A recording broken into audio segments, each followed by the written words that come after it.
Everyone, welcome to एडुग्रोन। ये एक ऐसा चैनल है जहाँ पे आपको 6 से 12 का सारा कंटेंट मिलेगा बिल्कुल फ्री ऑफ कॉस्ट। सो कैसी चल रही है आपकी प्रिपरेशन, प्लीज हमें कमेंट सेक्शन में बताइए। और अगर आपको कोई भी डाउट है किसी भी सब्जेक्ट में तो प्लीज हमें कमेंट सेक्शन में बताइए। हम पूरी की पूरी ट्राई करेंगे आपके डाउट्स को क्लैरिफाई करने के लिए। और आपका रूटीन कैसे चल रहा है, आप अपनी प्रिपरेशन कैसे कर रही हैं बोर्ड के एग्जाम्स की, कोई आपको स्ट्रेस तो नहीं हो रहा है, प्लीज हमें कमेंट सेक्शन में बताइए।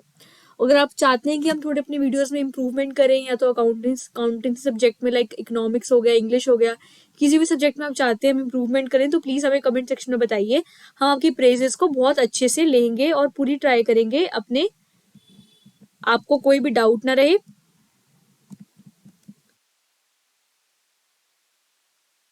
और बहुत आपकी प्रिपरेशन बहुत अच्छे से हो, राइट। तो अगर हम इकोनॉमिक्स की बात करें तो हमने अपना चैप्टर जो था नेशनल इनकम के जो क्वेश्चन आंसर्स थे वो लास्ट वीडियो में हमने डिस्कस करे थे। आज हम डिस्कस करेंगे in determination of income and output के क्वेश्चन आंसर्स। हम वन शॉट इसका कंप्लीट कर चुके हैं, अब हम डिस्कस करेंगे इसके question answers. Okay, so let me start the question answers of income and employment. इस चैप्टर को देखने से पहले प्लीज आप अपना जो हमारा पहला वीडियो था जिसमें हमने पूरा का पूरा वन शॉट चैप्टर डिस्कस किया था वो प्लीज देखिएगा, तभी आपको इस क्वेश्चन आंसर्स अच्छे से समझ आएंगे। ओके, बहुत ज्यादा सिंपल चैप्टर है, इसमें ये सब क्वेश्चन आते हैं। एग्रीगेट डिमांड, एग्रीगेट सप्लाई, अगर हमें डिराइव कैसे करना है कंजम्पशन से सेविंग या सेविंग से कंजम्पशन, यही सब चीजें इसमें आती है। तो बहुत ज्यादा सिंपल चैप्टर है ये और बहुत ज्यादा स्कोरिंग भी है ये। इसका एक क्वेश्चन 6 मार्क्स का तो आना ही आना है आपके चैप्टर, आपके एग्जाम में, बोर्ड के एग्जाम्स में, राइट। तो इसको अच्छे से प्रिपेयर कर लीजिए ताकि आपके जो 6 मार्क्स हैं वो अच्छे से पक्के हो जाए, राइट। तो अगर मैं अपनी पीपीटी ओपन करती हूँ determination of income and employment की, राइट।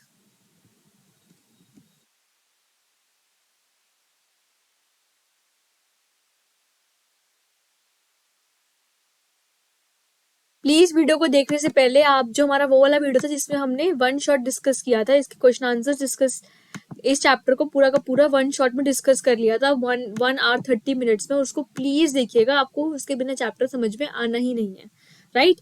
उसको देखिएगा और जो मैं क्वेश्चंस करवा रही हूँ उसकी प्लीज रिटर्न प्रैक्टिस कीजिएगा। और इसको अगर आप अच्छे से रट लिए ना, जो क्वेश्चन मैंने आपको 20-30 क्वेश्चन जो स्लाइड में प्रोवाइड किए हैं आपने वो रट लिए, तो इससे बार आपका एग्जाम में बोर्ड के पेपर में नहीं आएगा, ये मैं गारंटी देती हूँ, राइट। इससे ऊपर आपका नहीं आना आपका एग्जाम में पेपर। तो इसको ही आप अच्छे से कर लो तो आपका चैप्टर बिल्कुल रेडी हो जाएगा।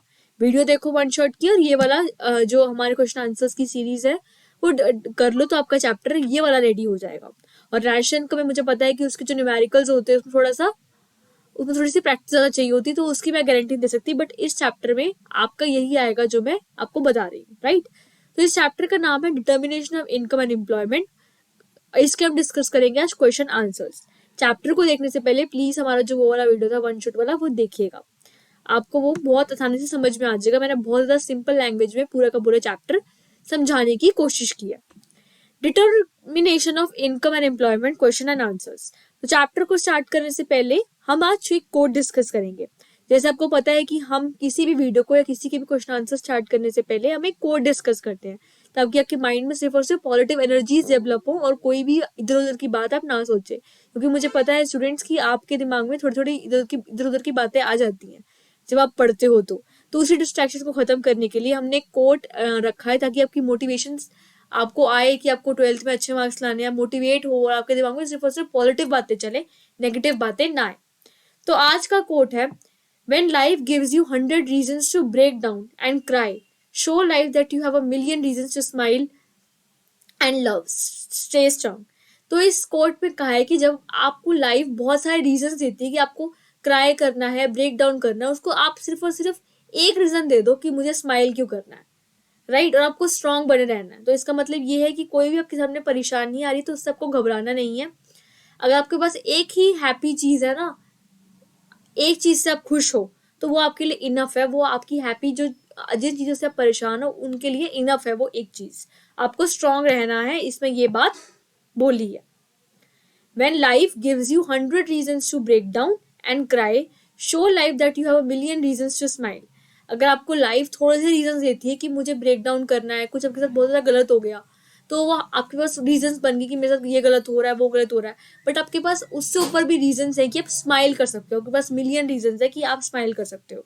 तो आपको सिर्फ और सिर्फ पॉजिटिव रहना है और आपको स्ट्रांग रहना है। तो ये है आपका कोट आज का। When life give you 100 reasons to break down and cry, show life that you have a million reasons to smile and love. Stay strong. तो इसी कोड के साथ हम स्टार्ट करते हैं अपने question answers determination of income and employment के। Chapter को देखने से पहले प्लीज हमारा जो वन शॉट वाला वीडियो था उसको आपको देखना है। First question is define aggregate demand. ये बहुत ज्यादा मेन क्वेश्चन है।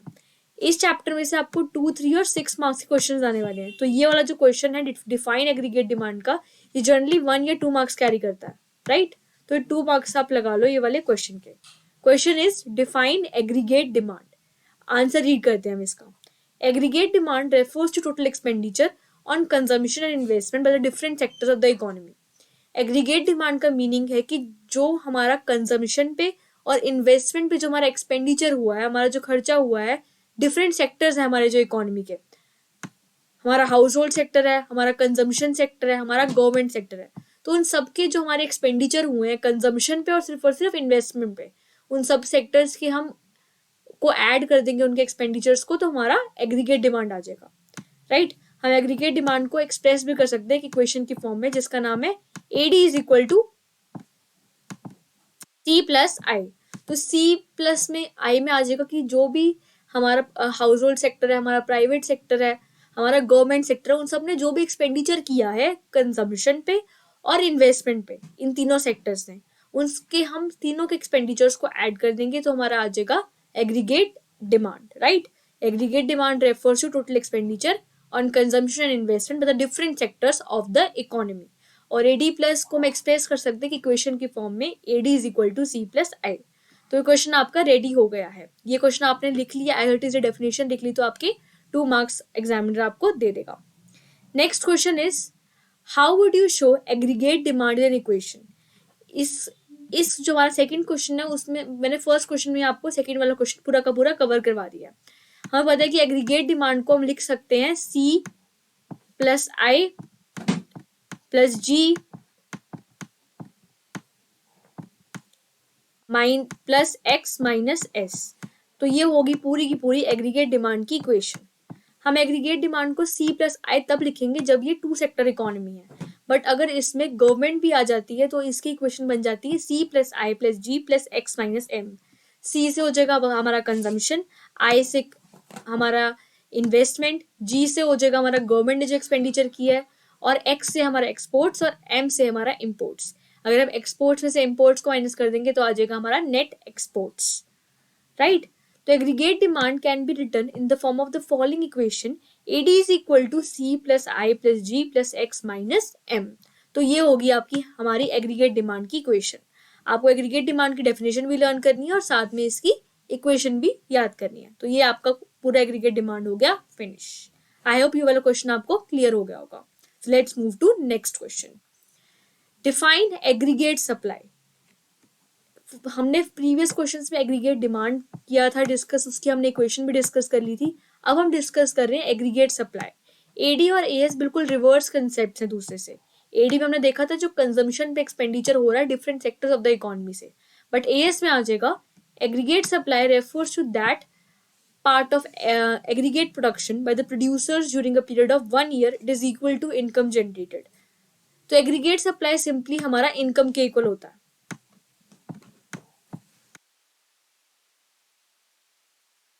जितनी भी प्रोडक्शन करी है प्रोड्यूसर्स ने सिर्फ और सिर्फ 1 ईयर में, उसको हम ऐड कर देंगे तो हमारा एग्रीगेट सप्लाई आ जाएगा। और एएस जो है हमारा वाई के इक्वल होता है, और यही हमारी इक्वेशन है कि एएस हमारा वाई के इक्वल होता है। तो एडी की इक्वेशन थी सी प्लस आई और एएस होता है हमारा वाई के इक्वल, राइट। और इक्विलिब्रियम पॉइंट तब आ जाएगा जब हमारा एडी जो है एएस के इक्वल हो जाएंगे। तो हमने एग्रीगेट सप्लाई का मीनिंग भी बता दिया कि जो प्रोड्यूसर्स ने प्रोडक्शन करी है 1 ईयर के गैप में, राइट, तो हो जाएगा हमारा एएस। और एग्रीगेट सप्लाई हमारा इनकम जनरेटेड के इक्वल है। आई होप ये वाला क्वेश्चन आपको क्लियर हो गया होगा। So let's move to next question. How would you show aggregate supply an equation. तो हमने एग्रीगेट सप्लाई की इक्वेशन एक डिस्कस करी थी कि एग्रीगेट सप्लाई जो होता है हमारा इनकम के इक्वल होता है, राइट। अब इसकी सेकंड इक्वेशन ये है aggregate supply can be written in the form of the following equation AS is equal to C plus S.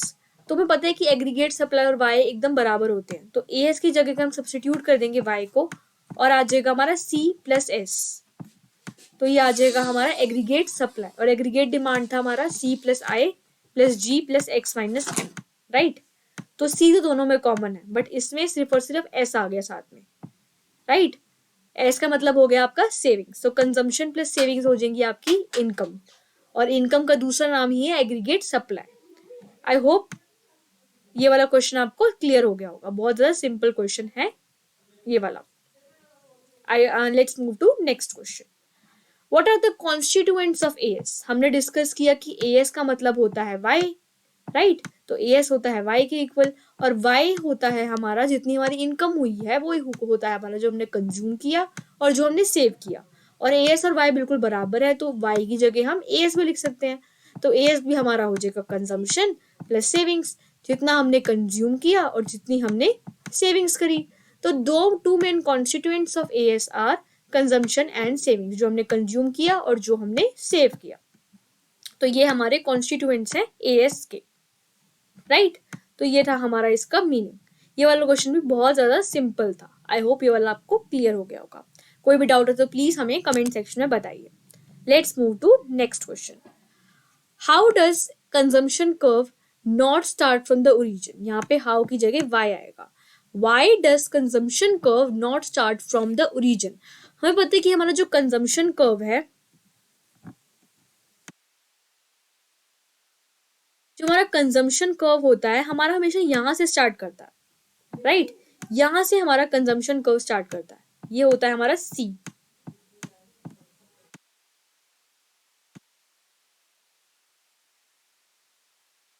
ये वाला जो होता है हमारा, ये होती है हमारी ऑटोनॉमस कंजम्पशन।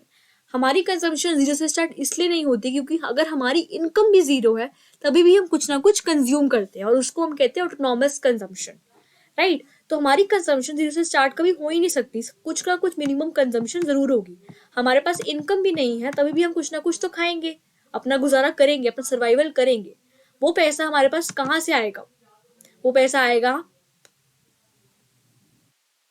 हमारी पास्ट सेविंग्स से, राइट। तो ये हमारा इसलिए जीरो से स्टार्ट नहीं होता बिकॉज पीपल कंज्यूम करते हैं। अगर जीरो लेवल ऑफ इनकम, उनके पास कुछ भी इनकम नहीं है, उनके पास इनकम जीरो है, बट फिर भी वो कुछ ना कुछ कंज्यूम करते हैं। वो पैसा उनके पास आता है उनके पिछली इनकम से, और हो सकता है उन्होंने पिछली इनकम से कुछ ना कुछ सेव कर लिया हो, क्योंकि इनकम होती है, वो होता है कुछ हमने कंज्यूम किया होता है और कुछ होता है हमारा सेविंग्स। तो कुछ तो हमने वहां पे कंज्यूम कर लिया, और अब जो हमारा बचा है वो होगी हमारी सेविंग्स, और सेविंग से जो हम कंज्यूम कर रहे हैं वो हम इस टाइम पे कंज्यूम कर रहे हैं, तो वो होगी हमारी हमारी इस बार की कंजम्पशन। तो कंजम्पशन हमारी इसलिए जीरो से स्टार्ट नहीं होती बिकॉज पीपल हमारे कंज्यूम करते हैं। जब जीरो लेवल ऑफ इनकम होती है तभी भी हमारे जो लोग होते हैं तभी भी कुछ ना कुछ कंज्यूम करते हैं, उसे हम कहते हैं ऑटोनॉमस कंजम्पशन। ये वाला क्वेश्चन बहुत इंपॉर्टेंट है और ये जनरली 2 मार्क कैरी करता है। ये आपको जो मैं क्वेश्चंस करवा रही हूँ ये सारे के सारे 2 मार्क के क्वेश्चंस हैं,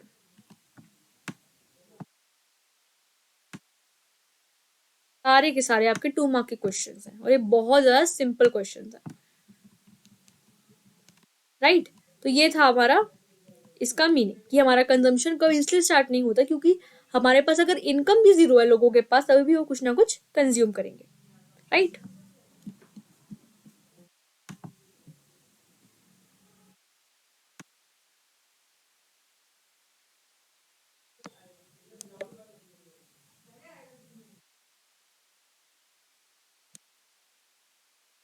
अब हम डिस्कस करेंगे डिफाइन, नेक्स्ट क्वेश्चन हम डिस्कस करेंगे। आई होप ये वाला क्वेश्चन भी आपको क्लियर हो गया होगा। बहुत सिंपल क्वेश्चंस है, मैंने वन शॉट में ये वाले जो क्वेश्चंस है हमारे हम पहले ही बहुत ज्यादा डिटेल में और टफ में डिस्कस कर चुके हैं, तो आपको ये वाले क्वेश्चन बिल्कुल हलवा लगेंगे, मींस बहुत इजी लगेंगे आपको ये वाले क्वेश्चन, क्योंकि आप ऑलरेडी टफ वाले क्वेश्चन कवर कर चुके हो। ये वाला क्वेश्चन भी बहुत सिंपल है और ये कई बार एग्जाम्स में आ जाता है, राइट। ये वाला क्वेश्चन भी बहुत ज्यादा सिंपल है। तो ये हो गया आपके 2 मार्क का क्वेश्चन। अब हम डिस्कस करेंगे next question. Next is define MPC. हमें पता है कि हमने अपनी प्रीवियस वीडियोस में एमपीसी का मतलब बहुत डिटेल में जाना है कि एमपीसी का मीनिंग क्या होता है, राइट। एमपीसी मैं आपको एक बार फिर बता देती हूँ, ये भी हमारा क्वेश्चन जनरली 2 मार्क कैरी करता है। MPC is the ratio of the change in consumption, जो कंजम्पशन में चेंज आया। अगर किसी भी हमें कहीं पे भी अगर एम लिखा आ जाए ना, एमपीसी में लिखा आ जाए या तो एमपीसी में लिखा आ जाए या तो हमारा एपीसी में लिखा आ जाए, तो कहीं पे भी एम लिखा आ जाए तो इसका मतलब होता है चेंज। एम डिनोट करता है मार्जिनल को और मार्जिनल का मतलब होता है चेंज। तो जब भी हम एम लिख देते हैं तो इसका मतलब हो जाएगा change. M is the ratio of change in consumption, जो हमारा कंजम्पशन में चेंज आया। एमपीसी हम डिस्कस कर रहे हैं मार्जिनल प्रोपेंसिटी टू कंज्यूम। तो ऑब्वियसली जो सी है, जो हमारा न्यूमरेटर है, उसमें तो आ जाएगा हमारा सी और डी इधर आ जाएगा हमारा वाई। तो MPC is the ratio of the change in consumption, जो हमारा कंजम्पशन में चेंज आया इनकम के चेंज होने की वजह से। अगर इनकम में 1 रुपए का चेंज हो रहा है तो हमारा कंजम्पशन में कितना चेंज आया, ये डिनोट करता है हमारा एमपीसी। और हमारी कंजम्पशन फंक्शन की स्लोप भी हमारी एमपीसी ही होती है। जो हमारा कंजम्पशन फंक्शन होता है ये, इसकी स्लोप भी हमारी एमपीसी ही होती है, राइट। तो किसी भी चीज की स्लोप अगर होती है तो वो चेंज की फॉर्म में होगी। चेंज की फॉर्म में होता है हमारा एम, तो एमपीसी हो जाएगा it is the ratio of the change in consumption to the change in income, it is the slope of consumption function. MPC is the ratio of the change in consumption, जो हमारा consumption पे change, income consumption में change आया है income के change होने की वजह से। ये क्वेश्चन बहुत ज्यादा इंपॉर्टेंट है और जनरली ये 2 मार्क कैरी करता है और ये आपके एग्जाम्स में कई बार आ भी जाता है। तो एमपीसी की डेफिनेशन, एपीसी की डेफिनेशन, एमपीएस की डेफिनेशन और एपीएस की डेफिनेशन आपको बहुत अच्छे से करनी है, right. Let's move to next question. I hope ये वाला क्वेश्चन आपको क्लियर हो गया होगा। What do you understand by APC? तो लास्ट में हमने डिस्कस की है एमपीसी, यहाँ पे है एपीसी। एम में था कि मार्जिनल प्रोपेंसिटी टू कंज्यूम कितनी थी, यहाँ पे है एपीसी। एपीसी का मतलब एवरेज प्रोपेंसिटी टू कंज्यूम कितनी है। अब यहाँ पे तो ए है, मैंने आपको बताया था कि किसी भी जगह पे एम लिखा है तो वहां पे चेंज आ जाएगा। किसका चेंज था एमपीसी में? सी का और वाई का। तो अगर हम यहाँ से डेल्टा डेल्टा जो हमारे आए हैं रिमूव कर देंगे तो आ जाएगा हमारा एपीसी। तो एपीसी का मतलब होता है हमारा average propensity to consume is the ratio of total expenditure to the total income. तो ऑब्वियसली आपको इसका सिर्फ और सिर्फ फॉर्मूला याद रखना है। तो फॉर्मूले से आप पूरा का पूरा क्वेश्चन आप अपने आप डेफिनेशन को फ्रेम कर लोगे। तो सी अपॉन वाई का मतलब है एपीसी। हमारा सी रिप्रेजेंट करता है कंजम्पशन को, और कंजम्पशन का हमने मीनिंग पता किया था कि जितना भी एक्सपेंडिचर किया है डिफरेंट सेक्टर्स ने, डिफरेंट सेक्टर्स में हमारा आ जाएगा पब्लिक सेक्टर, प्राइवेट सेक्टर और गवर्नमेंट सेक्टर। तो गवर्नमेंट इन सब सेक्टर्स ने जितना भी खर्चा किया है divide by total income, Y represent करता है टोटल इनकम को। तो सिंपली एपीसी होता है कि रेशियो होता है कि हमारी एक्सपेंडिचर की मतलब कंजम्पशन की और इनकम की। तो ये क्वेश्चन भी हमारा पूरा का पूरा कवर हो गया, राइट। तो आई होप ये वाला क्वेश्चन आपको समझ में आ गया होगा। Let's move to next question. बहुत सिंपल सिंपल क्वेश्चन हम डिस्कस कर रहे हैं और ये क्वेश्चन आपने अगर एग्जाम में कर लिए तो आपके एग्जाम्स में मार्क्स आने से कोई भी नहीं रोक सकता, राइट। तो ये भी 2 मार्क्स का क्वेश्चन है आपका, राइट। बहुत सिंपल सिंपल हम क्वेश्चन डिस्कस कर रहे हैं। Let's move to next question. कोई भी डाउट होता है स्टूडेंट्स तो प्लीज हमें कमेंट सेक्शन में बताइए, मैं आपको एक एक डाउट को क्लैरिफाई करूंगी। आप प्लीज कोई भी अगर डाउट है तो प्लीज प्लीज लिखिए, okay. Next question is what does a consumption function show? हमें पता है कि हमारा कंजम्पशन फंक्शन होता है a plus B X, right. Consumption function का मतलब होता है a प्लस बी एक्स, और कंजम्पशन फंक्शन हमारा अगर हम ग्राफ की फॉर्म में देखें तो ये होता है हमारा कंजम्पशन और ये होता है हमारा इनकम, राइट। तो ये हमारा कंजम्पशन फंक्शन है, ये है ऑटोनॉमस कंजम्पशन और ये है हमारा इनकम। तो कंजम्पशन फंक्शन हमारा शो क्या करता है? ये हमारी सी की लाइन है और ये हमारी वाई की लाइन है। तो ऑब्वियसली कंजम्पशन फंक्शन का मतलब जो रिलेशनशिप है हमारा इनकम और कंजम्पशन का, कंजम्पशन और इनकम का क्या रिलेशनशिप है ये बताता है हमारा कंजम्पशन फंक्शन। और इस क्वेश्चन में अगर आपको, ये तो क्वेश्चन आपका 2 मार्क का है, बट अगर आपको क्वेश्चन आ जाए कि 3 मार्क में वाला क्वेश्चन आ जाए तो आपको इसके साथ एक डायग्राम भी बनाना है कंजम्पशन फंक्शन का। उसमें आप सी की लाइन बताओगे, सी की लाइन बताओगे, ये आपकी सी की लाइन है और ये हो जाएगी आपकी वाई की लाइन, राइट। तो सी और वाई को आप उसकी फॉर्म में रिप्रेजेंट करोगे कंजम्पशन फंक्शन की फॉर्म में, राइट। और ये वाला आप लिख दोगे कि ऑटोनॉमस कंजम्पशन है, ये हमारा एक्स एक्सिस है और ये वाई एक्सिस है। और यहाँ पे हम कंजम्पशन को रिप्रेजेंट कर रहे हैं और यहाँ पे हम इनकम को रिप्रेजेंट कर रहे हैं, राइट। तो ये हमारा कंजम्पशन फंक्शन बताता है कि हमारा रिलेशनशिप क्या है कंजम्पशन एंड इनकम में। आई होप ये वाला क्वेश्चन भी आपको क्लियर हो गया होगा। कोई डाउट हो जाए तो प्लीज हमें बताइए। Let's move to next question. What is the meaning of ex ante savings? ये भी क्वेश्चन बहुत इंपॉर्टेंट है, ये पूछ लेते हैं आपको कई बार एग्जाम में कि एक्स एंटी का क्या मतलब है, एक्स एंटी सेविंग्स का क्या मतलब है, एक्स एंटी कंजम्पशन का क्या मतलब है। तो ex ante savings refers to the level of savings which is planned to be made by the household during a period of 1 year। तो एक्स एंटी, अगर कहीं पे भी आपको एक्स लिखा आ जाए ना एक्स, तो उसका मतलब है वो प्लान्ड है, राइट। तो जितनी हमारी प्लान्ड सेविंग्स, आप एक्स को सब्स्टिट्यूट कर दो प्लान्ड से, जितनी भी हमारी प्लान्ड सेविंग्स हैं, जितनी भी हमारे हाउस होल्ड्स ने प्लान करी है कि इतने साल में हम इतनी सेविंग्स करेंगे, हाउस होल्ड्स हमने एक साल में प्लान करी कि इस साल के एंड में हमारी सेविंग्स जो है कम से कम 2 लाख की तो हो जाएंगी। तो वो हमारी सोच है, वो एक्चुअल में नहीं हुई है, बट हमने सोच के रखा है कि एक साल में हम इतना तो कर ही लेंगे, राइट। तो एक्स एंटी सेविंग्स हो जाएंगी हमारी which is plan to be made by the household, और सेविंग्स करते हैं हमारे हाउस होल्ड्स। हाउस होल्ड्स का मतलब हम जो कंज्यूम करते हैं वो वाला सेक्टर, और ये वाली सेविंग्स हम देखते हैं during the period of 1 year, सिर्फ और सिर्फ एक साल के गैप में देखते हैं। तो ex ante savings refers to the savings which is planned, जो हमने सोचा हुआ है कि हम एक साल में करेंगे, किसने सोचा है, हाउस होल्ड सेक्टर में, और एक साल में हम करेंगे वो वाली सेविंग्स। तो आई होप ये वाला क्वेश्चन भी आपको क्लियर हो गया होगा।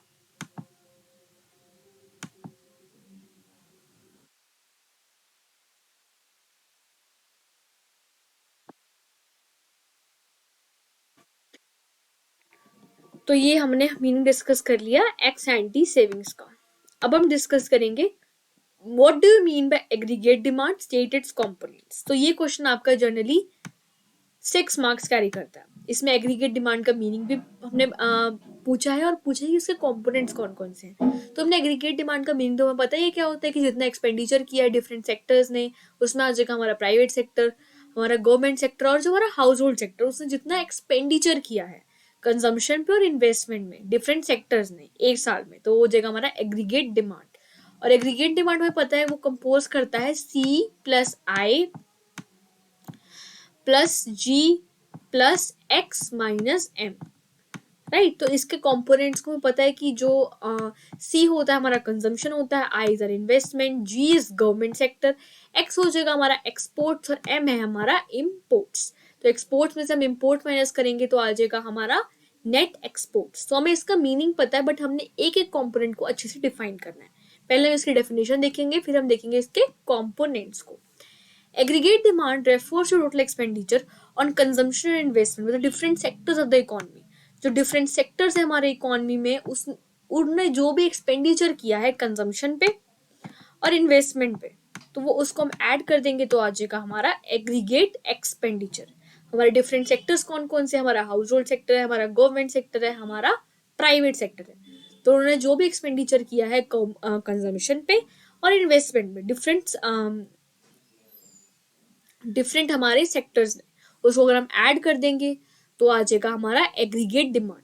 तो एग्रीगेट डिमांड का मीनिंग तो खत्म हो गया हमारा, हमें क्लैरिफाई हो गया उसका मीनिंग क्या है। अब हमें उसके कंपोनेंट्स बताने हैं। It comprise of the following, तो इसकी कंपोनेंट्स यही है C plus I plus G plus X minus M. C refers to consumption, I refers to investment, G हो जाएगा हमारा government expenditure, X is exports and M is import. तो इसके component को हमने अच्छे से डिफाइन करना है।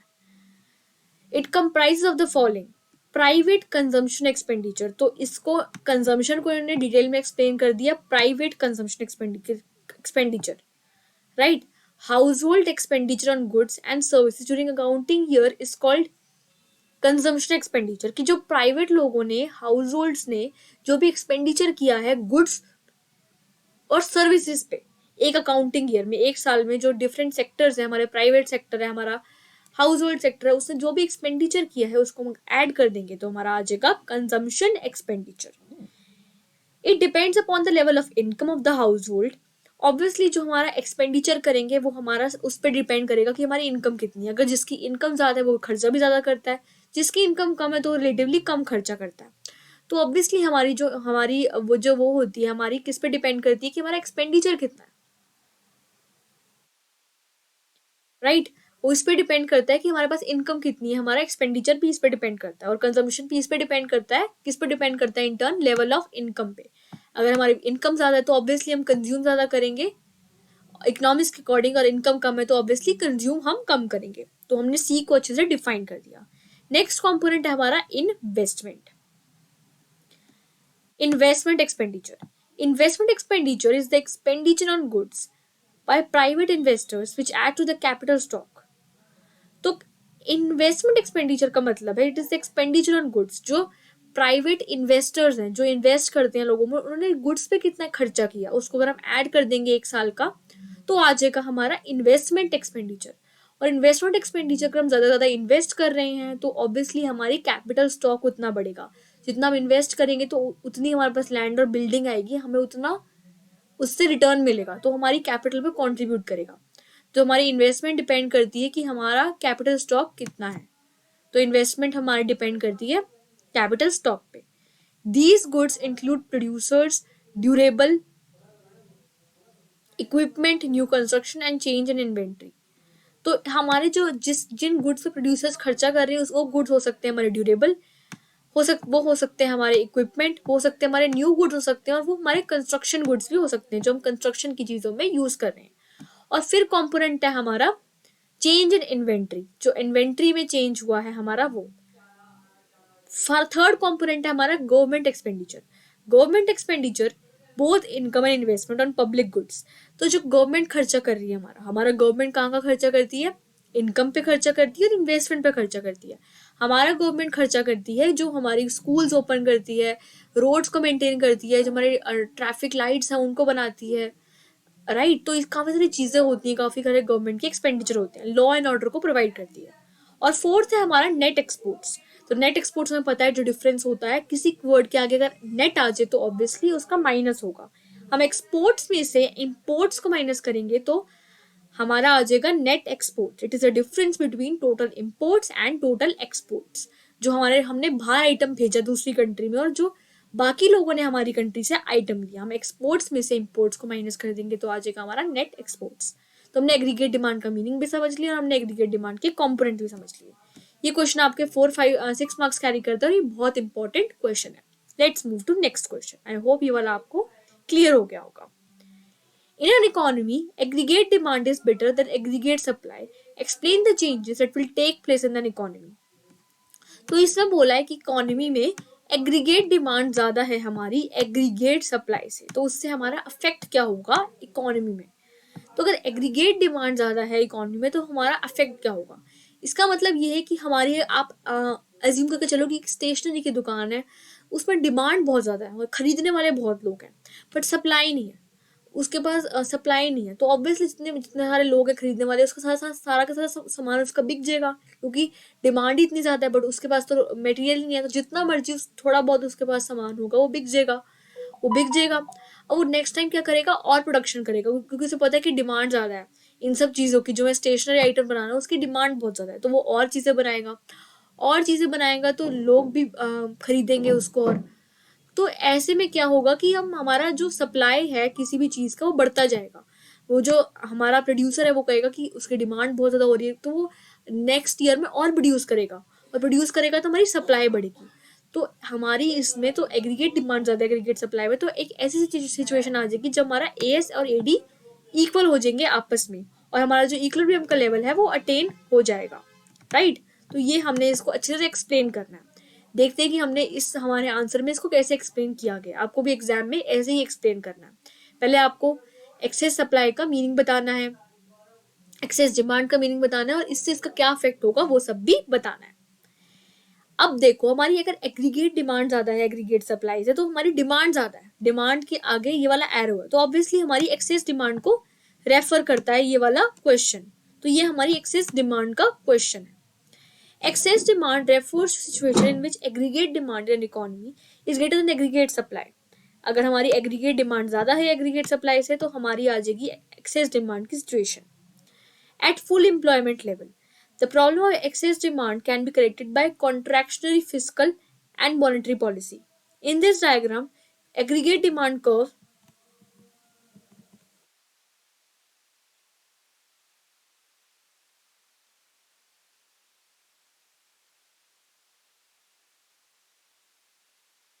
Visual aggregate demand curve is AD. Aggregate supplies artificial line at the full employment level of output with initial expenditure of G1. Aggregate demand is over with the aggregate supply of OF. This situation of excess demand of EA at government expenditure decreased to 80 until the equilibrium is attained at D is equal to ASAP full employment level of output. तो इसमें हमने एक उससे explain किया गया है हमारा जो डायग्राम पीछे दिया हुआ है उससे, राइट। तो हम डायग्राम को देखते हैं जो इसमें बताया कि ये लाइंस हम डायग्राम में उसको समझेंगे। तो एक्सेस डिमांड का मीनिंग समझ में आ गया। एक्सेस डिमांड का मतलब होता है जब हमारा एग्रीगेट डिमांड ज्यादा है हमारा एग्रीगेट सप्लाई से, तो सिचुएशन होती है हमारी एक्सेस डिमांड की। और इसको हम करेक्ट कर सकते हैं फिजिकल पॉलिसी से और मॉनेटरी पॉलिसी से। अब फिजिकल पॉलिसी क्या होती है? फिजिकल पॉलिसी होती है जो हमारी रेवेन्यू और एक्सपेंडिचर की पॉलिसी होती है कि गवर्नमेंट के पास कितना पैसा आएगा और कितना उसका एक्सपेंडिचर होगा, तो वो होगी उसकी फिजिकल पॉलिसी।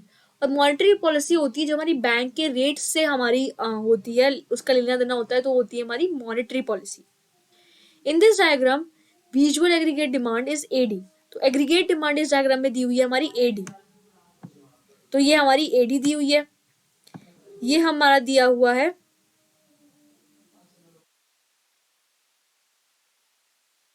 ये हमारी एएस को रिप्रेजेंट करता है और हमें पता है कि एएस हमारा वाई के इक्वल होता है। तो इस डायग्राम में हमारा एडी हमारा इधर से शुरू है और एएस इज दिस, और एएस होता है हमारा वाई के इक्वल। तो इसमें हमारी जो इन दोनों में एडी एएस इक्वल है,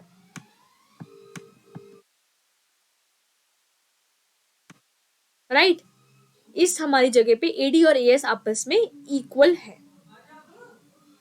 इधर है हमारी एडी,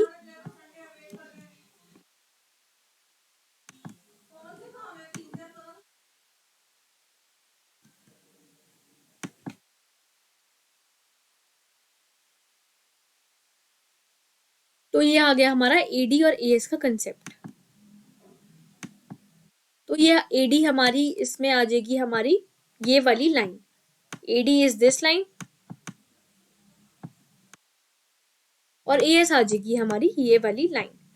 तो एडीएस यहाँ पे इक्वल है और इसमें हम रिप्रेजेंट कर रहे हैं वो वाली कंडीशन जब हमारी एक्सेस डिमांड है, तो डिमांड ज्यादा है एज कम्पेयर टू सप्लाई। तो डिमांड हमारी ये है, तो डिमांड ज्यादा है, demand is more than supply. तो ये हमारी सिचुएशन हो जाएगी AD is greater than AS वाली। इधर आ जाएगा हमारा सी plus I plus G1 G2 और C plus I plus G1। ये हमारा AD1 हो जाएगा, तो ये G1 हो गया और ये हो गया हमारा G2। और यहाँ पे हमारी AD है और यहाँ पे है हमारी इनकम।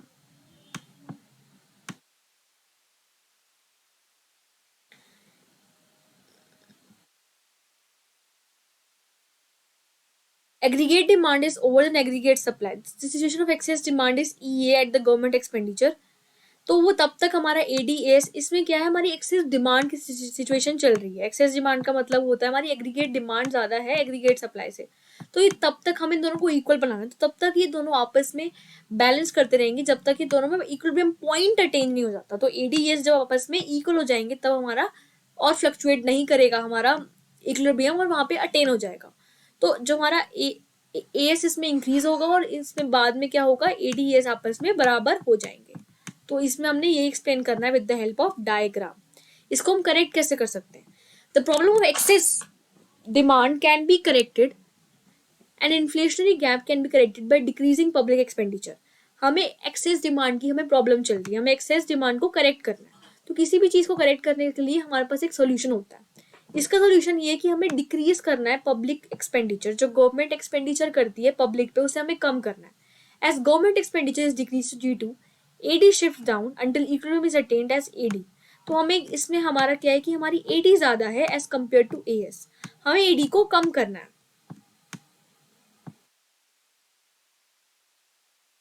हमें AD को कम करना है, राइट। तो हम AD को कैसे कम करेंगे? जब गवर्नमेंट एक्सपेंडिचर ज्यादा करेगी तो उसकी चीजों की हमारी डिमांड कम हो जाएगी, तो हमारा गवर्नमेंट एक्सपेंडिचर कम हो जाएगा। और हमें पता है कि जो गवर्नमेंट एक्सपेंडिचर होता है हमारा AD का कंपोनेंट है, तो हमारा AD कम हो जाएगा और AD कम हो गया तो ऑब्वियसली वो AS के इक्वल आ जाएगा।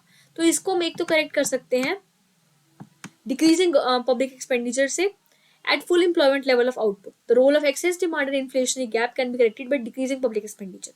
तो excess demand का मतलब होता है inflationary gap और डेफिशिएंट डिमांड का मतलब होता है हमारा डिफ्लेशनरी गैप। तो एक्सेस डिमांड की सिचुएशन चल रही है तो उसे हमें करेक्ट करना है, उसे हम करेक्ट कर सकते हैं by decreasing public expenditure. Government अपने खर्चे बढ़ा देगी तो एडी हमारा एएस के इक्वल आ जाएगा, और इसके डायग्राम को हम ऑलरेडी डिस्कस कर चुके हैं। अब हम डिस्कस करेंगे, discuss the working and the mechanism in the following situations. Aggregate demand is greater than aggregate supply and ex ante investment is less than ex ante savings. तो हमें इस सिचुएशन में मैकेनिज्म डिस्कस करना है। Aggregate demand ज्यादा है हमारी aggregate supply से, तो हमें बताना है कि इसका सोल्यूशन क्या होगा। तो फर्स्ट सिचुएशन में हमारी एग्रीगेट डिमांड ज्यादा है एग्रीगेट सप्लाई से, तो aggregate demand is more then aggregate supply. When aggregate demand is greater than aggregate supply, buyers are willing to buy more than goods and services what producers are planning to produce. It will lead to fall in the plant inventory below the desired level.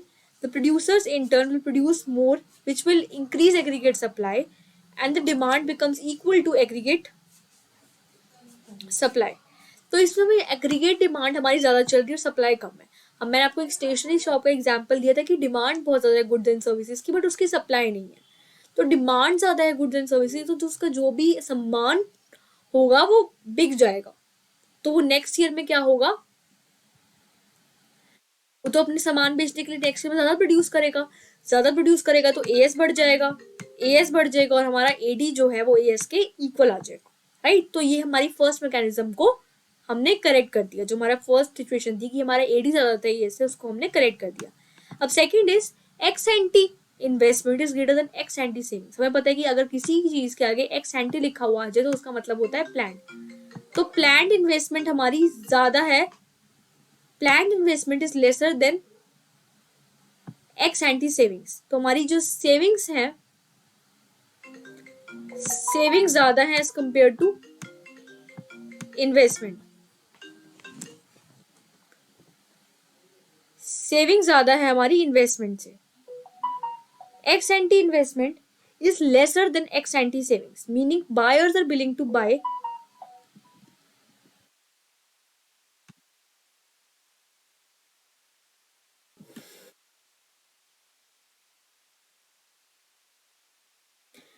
इसमें बोला है कि हमारा जो x anti investment है is lesser than ex ante savings, कि हमारी saving ज्यादा है एज कंपेयर टू इन्वेस्टमेंट, कि लोग हमारा सेविंग ज्यादा कर रहे हैं, मतलब खर्च कम कर रहे हैं। तो सेविंग ज्यादा है एज कंपेयर टू इन्वेस्टमेंट, किसी इकोनॉमी में हम सेव ज्यादा कर रहे हैं और इन्वेस्टमेंट वैसा नहीं लगा रहे। Buyers are planning to buy lesser output as planners are planning to produce more. It will lead to rise in plant at 20% of desired level as all producers will cut down production, leading to reduction in income till savings equal to investment. तो हमें savings को investment के equal करना है। हम इसको कैसे equal करेंगे सेविंग्स और इन्वेस्टमेंट को? हमें पता है कि हमारी लोग क्या कर रहे हैं, हमारा इतना खर्च नहीं कर रहे, तो वो क्या कर रहे हैं, हमारी सेव ज्यादा कर रहे हैं। तो सेव ज्यादा कर रहे हैं तो हमारा क्या हो जाएगा,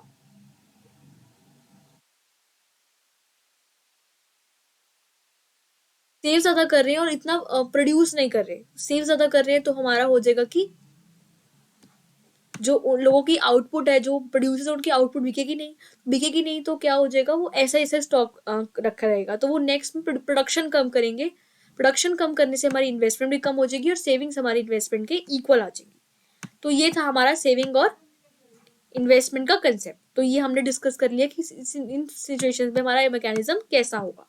तो ये बहुत ज्यादा सिंपल कंसेप्ट है। आई होप ये वाला क्वेश्चन आपको क्लियर हो गया होगा। Let's move to next question. Distinguish between average propensity to consume and marginal propensity to consume. The value which of the following will be greater than 1. हमें distinguish करना है एपीसी और एमपीसी में हमारा उसका क्या होता है, हमारा एपीसी और एमपीसी में क्या मीनिंग होता है। तो एपीसी में पता है कि सी अपॉन वाई होता है, कि जो कंजम्पशन और इनकम की रेशियो होती है, जो भी एक्सपेंडिचर हुआ है उसकी जो हमारी रेशियो होती है वो आ जाएगी हमारी सी, राइट। तो ये हो जाएगी हमारी एपीसी। तो एपीसी होता है सी अपॉन वाई की जो कंजम्पशन और इनकम की हमारी रेशियो होती है। It is the total expenditure to total income. APC is equal to C upon Y. और हमें बताना है एमपीसी। हमें पता है एमपीसी का मतलब होता है किसी भी चीज में अगर एम आ जाए तो उसका मतलब है change. It is the ratio of change in consumption to the change in income, कि इनकम के चेंज होने की वजह से हमारा कंजम्पशन में कितना चेंज आया। हमें पता है कि C upon Y plus S upon Y होता है हमारा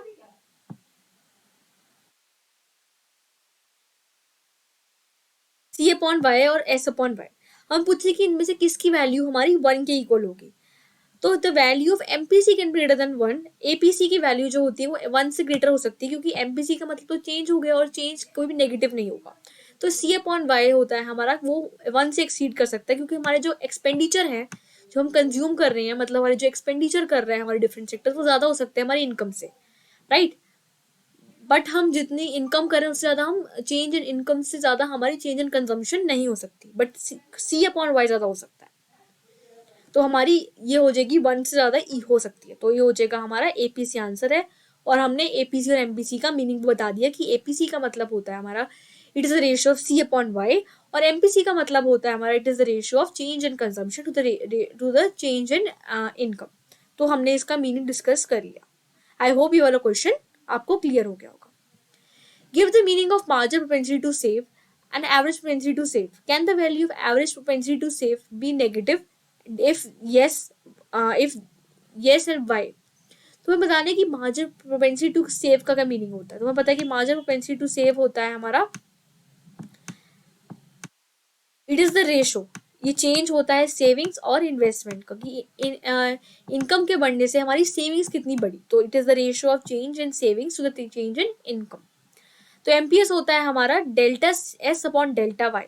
और हमें एपीएस का मतलब पूछा है, हमें एपीएस का मतलब हमें पता है कि एपीएस का मतलब होता है एस अपॉन वाई, की रेशियो है हमारी सेविंग्स और इनकम की। तो it is the ratio of savings and income. हमें पूछा है कि इनमें से कौन सी चीज नेगेटिव हो सकती है, तो हमें पता है कि एपीएस जो है हमारी वो नेगेटिव हो सकती है, क्योंकि अगर हमारी सेविंग्स कम है इनकम से, हमारी जितनी इनकम है उससे ज्यादा उससे कम हमारी सेविंग्स है, तो हमारी एपीएस हमारी नेगेटिव हो जाएगी, राइट। तो हमारा पता चल गया हमें कि एपीसी और एमपीसी में से एपीसी हो सकता है हमारा, एपीएस हो सकता है हमारा नेगेटिव, और राइट। तो हमें इसका मीनिंग पता चल गया कि एपीसी का मीनिंग भी जान लिया कि it is the ratio of C upon S upon Y की, और एस हमें पता है कि होता है सी सेविंग्स होती है हमारी कंजम्पशन में से, अगर हम इनकम को माइनस कर देंगे तो आ जाएंगी हमारी सेविंग्स। हम इनकम में से अगर हम कंजम्पशन को माइनस कर देंगे तो आ जाएगी हमारी सेविंग्स, राइट। और एमपीएस होता है हमारा change in savings upon change in income की, इनकम की चेंज होने की वजह से हमारी सेविंग्स कितनी चेंज हुई। तो और हमारा एपीएस हो सकता है, वो हो सकता है हमारा नेगेटिव। तो आई होप ये वाला क्वेश्चन आपको क्लियर हो गया होगा। Let's move to next question. What is the relationship between average propensity to consume and average propensity to save? Can the value of average propensity to consume be negative? If yes, how? तो meaning बताने की average propensity to consume और average propensity to save का क्या meaning है। तो हमें consume का मतलब पता है कि it is the ratio of S upon C upon Y की, कि हमारी कंजम्पशन और इनकम में क्या रेशियो है। तो एबीसी इज इक्वल टू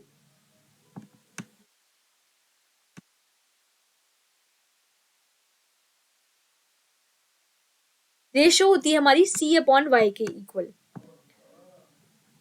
और सी एस होता है एस होता है हमारा सेविंग्स अपॉन इनकम, और सेविंग्स होता है हमारा इनकम में से इनकम में से हम कंजम्पशन को माइनस कर देंगे तो आ जाएगा हमारा एवीएस। तो हमें पता है कि रिलेशनशिप क्या होती है एपीसी और एपीएस की। हमें एपीसी पता है कि एस अपॉन वाई होता है और एपीसी होता है C upon Y, right. S plus C upon Y, और एस प्लस सी होता है हमारा इनकम। तो इन दोनों का रिलेशनशिप होता है 1, तो ये दोनों होते हैं 1 के इक्वल, एपीसी और APS. It is equal to sum of APC plus APS. It is because total income is either consumed or saved. और इनकम और कंजम्पशन को हम ऐड कर देंगे तो हमारी आज इनकम और कंजम्पशन को कंजम्पशन और सेविंग्स को हम ऐड कर देंगे तो आ जाएगी हमारी इनकम। तो एपीएस हमारा नेगेटिव के इक्वल हो सकता है, इट इज नेगेटिव, और it is when consumption is greater then income. जब हमारी कंजम्पशन ज्यादा है इनकम से तो हमारी सेविंग्स नेगेटिव हो जाएंगी, तब हमारी एपीएस नेगेटिव हो जाएगी, right.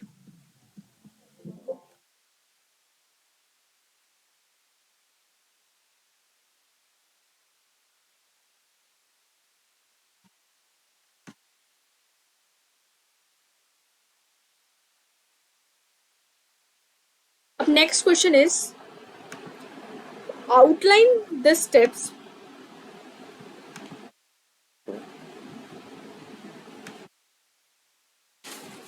In deriving saving curve from the consumption curve. हमें कंजम्पशन कर्व से सेविंग कर्व डिराइव करना है। ये हमारा कंजम्पशन कर्व है, ये हमारी सी की लाइन है, ये हमारी इनकम की लाइन है, इससे हमें सेविंग कर्व डिराइव करना है। तो इसको हम स्टेप बाय स्टेप डिराइव करेंगे। Income is the sum of consumption and savings. Income हमें पता है या तो कंज्यूम होती है या सेव होती है। Relationship between the three can be expressed as y is equal to c plus s. Curve can be derived from the consumption curve. It is explained with the help of the diagram. इसको explain करेंगे diagram की help से। In the diagram CC is the consumption curve. हमारा जो diagram है इसमें CC हमारा consumption curve है। ये हमारा CC कंजम्पशन कर्व है and 45 degree line represents the income. और जो हमारी 45 डिग्री लाइन है ये हमारी इनकम की लाइन है। तो ये हमारा कंजम्पशन कर्व हो गया और ये हमारा इनकम कर्व हो गया। The name of the consumption is equal to the amount of conservation at the level of income is equal to the amount of savings. और हमें पता है कि ये हमारी कंजम्पशन पॉजिटिव है तो हमारी उतनी सेविंग्स हमारी नेगेटिव होंगी। तो ये हमारा नेगेटिव से स्टार्ट करेगा, right. It is equal to income. It is called break even point. और हमारी इस पॉइंट पे हमारी सेविंग और कंजम्पशन इक्वल है। तो हमारी ये वाला पॉइंट पे इनकम और सेविंग्स कंजम्पशन इक्वल है तो सेविंग्स हमारी 0 से स्टार्ट होंगी। और इस पे हमारी इनकम ज़्यादा है एज कम्पेयर टू कंजम्पशन तो हमारी सेविंग्स पॉजिटिव होंगी।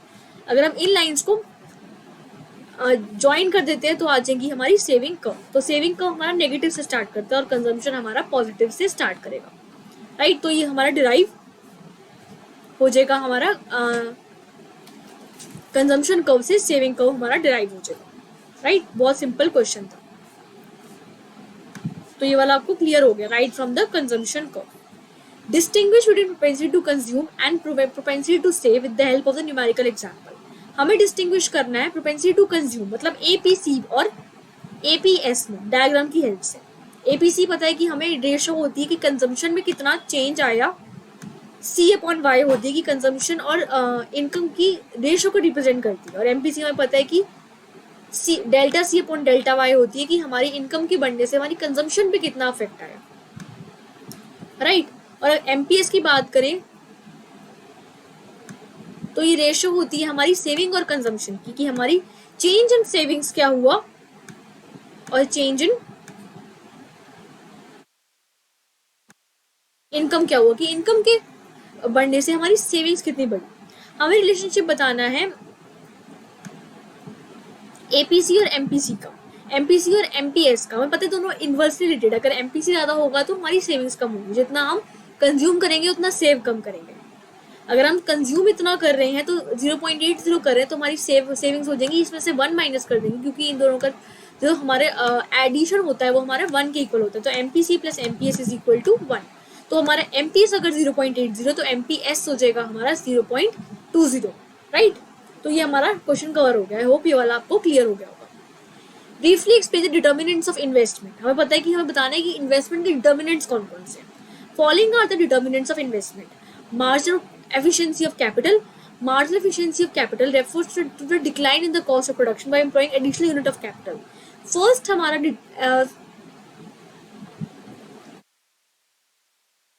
डिटर्मिनेंट है इन्वेस्टमेंट का marginal efficiency of capital. Marginal efficiency of capital का मतलब हमारे अगर हम एक और यूनिट ऑफ कैपिटल लगाएंगे तो हमारी कॉस्ट कितनी कम होगी। तो ये आ जाएगा हमारा डिटर्मिनेंट्स ऑफ इन्वेस्टमेंट से। It is the rate of interest is an important determinant of investment. हमारा रेट ऑफ इंटरेस्ट डिटरमाइन करता है हमारा कैपिटल इन्वेस्टमेंट। अगर हमारा रेट ऑफ इंटरेस्ट ज़्यादा होगा तो हमारी कैपिटल भी ज़्यादा होगी। Rate of interest is an important determinant of investment. Interest investment demand inversely related demand for investment decrease in the rate of interest increases. अगर हमारा इंटरेस्ट का रेट बढ़ेगा तो हमारी जो इन्वेस्टमेंट की डिमांड होती है वो कम हो जाएगी क्योंकि हमें उतना इंटरेस्ट पे करना पड़ेगा। तो हमारा ये होगा डिटर्मिनेंट्स ऑफ इन्वेस्टमेंट। ये भी क्वेश्चन आपका जनरली 3 मार्क कैरी करता है। ये बहुत इंपॉर्टेंट क्वेश्चन है। Explain one type of unemployment exist during full employment. हमें बताने कि एक फुल एम्प्लॉयमेंट में ऐसी एम्प्लॉयमेंट कौन सी होती है अनएम्प्लॉयमेंट एग्जिस्ट करती है। तो full employment refers to situation in which everyone who is willing to work at the existing wage work gets full work.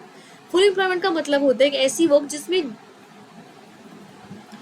जिसमें जो भी लोग काम चाहता है अपनी सैलरी में जो उसके माइंड में डिफाइंड है उसे काम मिल जाता है। अनएम्प्लॉयमेंट हमारी एग्जिस्ट करती है फुल एम्प्लॉयमेंट में भी। It is a position of unemployment originates from some time because of changing structure of income of the economy. Structure employment occurs when there is a lack of factors of production change and techniques of production and lack of training of laborers. हमारी वाली employment exist करती है जब हमारी change in structure हो जाता है, तब कुछ टाइम के लिए हमारी फुल एम्प्लॉयमेंट भी अनएम्प्लॉयमेंट एग्जिस्ट करती है, उसे हम कहेंगे स्ट्रक्चर एम्प्लॉयमेंट। ये होती है जब हमारी फैक्टर्स ऑफ प्रोडक्शन जो लैंड लेबर कैपिटल और एंटरप्रेन्योरशिप है ये कम है, जो टेक्निक्स ऑफ प्रोडक्शन में हमारा चेंज है, या तो ट्रेनिंग